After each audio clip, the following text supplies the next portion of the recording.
We're going to move on to Hilla now. Johanna, sorry, I keep calling her by the name I call her, which is her middle name. But most of you know her as Johanna, so I'm going to try and not be confusing. And then we will have some time for a discussion amongst you, and we'll open it up to the floor for questions until 2:30.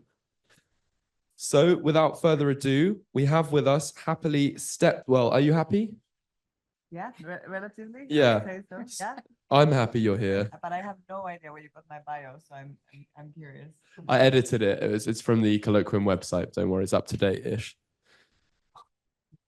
Johanna Sopanen wrote her master's dissertation on Jung's Red Book, his visionary book, during an internship at the Fundacion Vocacion Humana, a Jungian center in Buenos Aires. She has taught a course on the interlink between depth psychology and the psychedelic experience offered by the Psychedelics Today forum. Johanna's interests include transpersonal psychology, ecopsychology, holotropic breathwork, process philosophy, Western Esotericism, and the microbiome, right? She has served as a board member of the Dreamshadow Breathwork Incorporation for a number of years and works full-time now as coordinator of education and training at Vital Psychedelic Education Training Program. So Johanna's going to speak for a few minutes now on her work as I guess, a media integrator, if we can just shoehorn you into the buzzword of the day. So without further ado, let's welcome Hilla to the microphone. Johanna. Thank you. So I stepped in to come to this panel 2 days ago, and I was thinking, well, what is there that I would like to bring into this occasion? And I must say that I have not had an awfully lot of time to prepare, which is why I also wanted to just say a few words. So more than anything, I see myself as an educator. And for those of you who don't know what Psychedelics Today is, I guess I am here representing them. So I will just give you a brief memo of that. So Psychedelics Today has existed since 2016 as a podcast, and since then has branched into psychedelic education and media on a larger scale. And we have now been running this training program called Vital for 3 years, and we are launching our 4th cohort in September. Applications are open, and we have over 300 graduates, and currently we have 150 students. So it has been quite a large-scale operation to run, and we're very happy with what we have done so far, and we've learned an awful lot, and a lot of it is actually around integration. And before I go further, I also wanted to just say massive thanks to all of you who have been speaking earlier today and yesterday. It has been so inspiring to hear from all of you, and I was like, well, what can I really add to this? But I guess that I do have a couple of pieces that I think will be fresh for you all, and also to my wonderful panel members. Thank you for everything that you've said. It was really inspiring.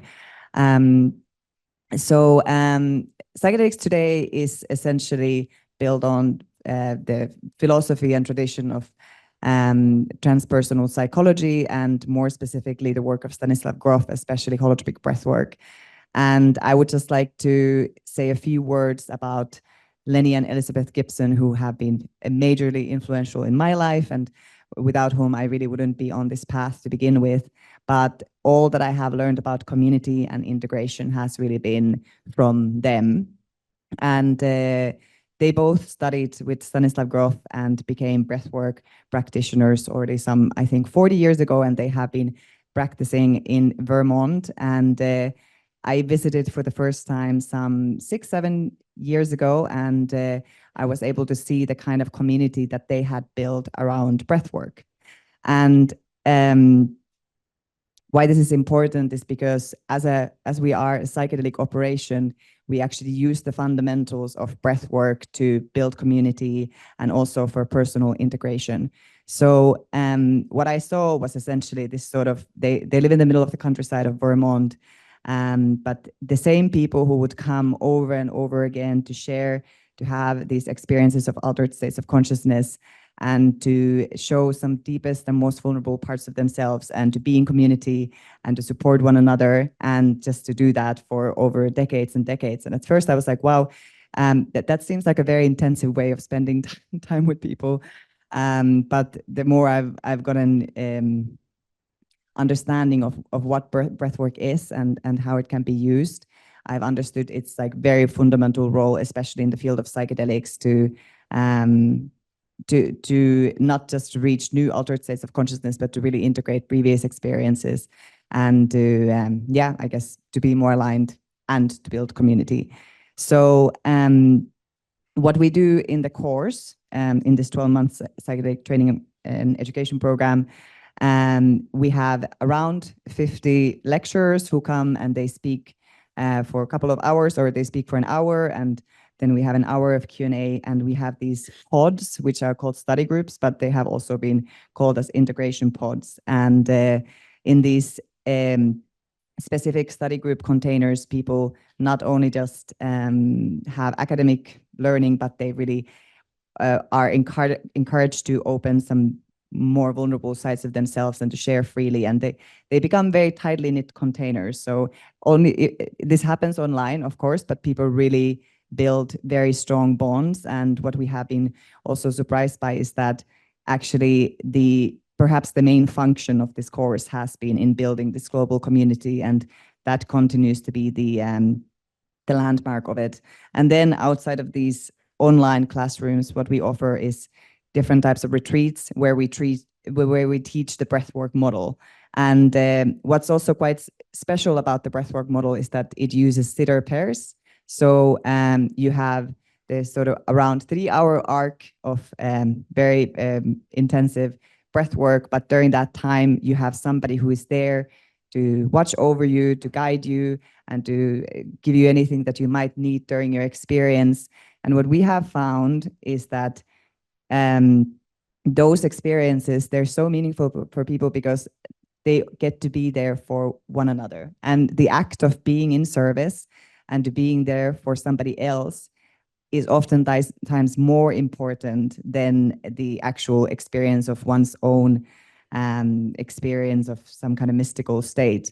And I think that sort of speaks for the fact that what people are really longing for is just to not just get support, but to be of support and to be of service and to just be there for one another, and that there's like a real empty space that needs to be filled with something of that sort.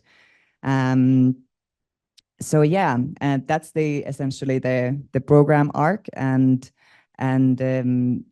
we have also done the same kind of framework in the past with both cannabis as well as with mushrooms. So we have done retreats in the Netherlands as well as in Jamaica, where we use the same sitter pair model, and we have found that although the duration of the experiences is much longer, the same format works very well, and over again people keep having these extremely rewarding experiences of being there for somebody else. And there's almost this kind of like naive innocence, or like a sense of I don't really know what to call it, but there's a kind of purity that comes out in people when they are actually there, and they're like guiding one another, or what we call it sitting, because we're really trying to encourage like inner directive approach so that we don't really interfere much with the other person's experience.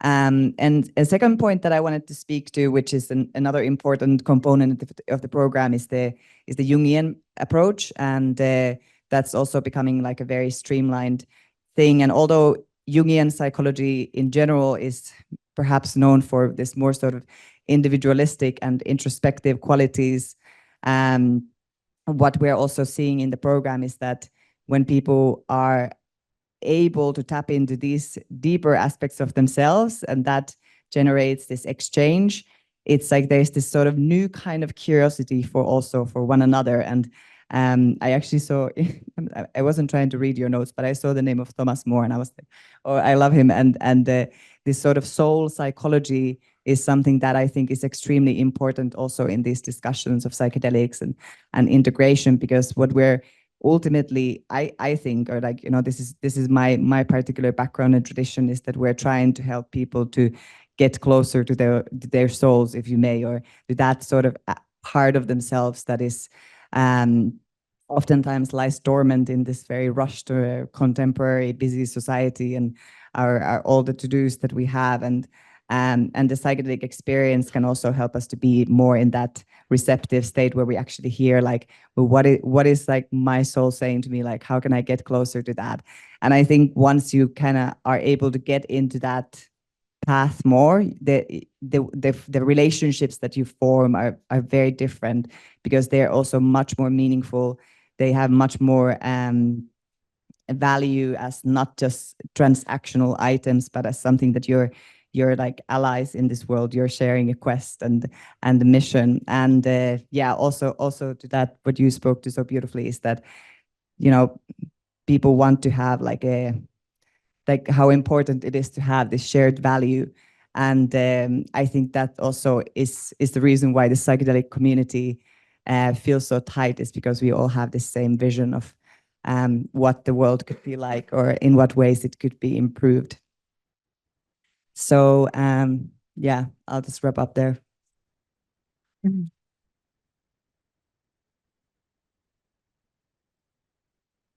Thank you very much, Johanna. Feels weird saying that, but that is your name, isn't it? Okay.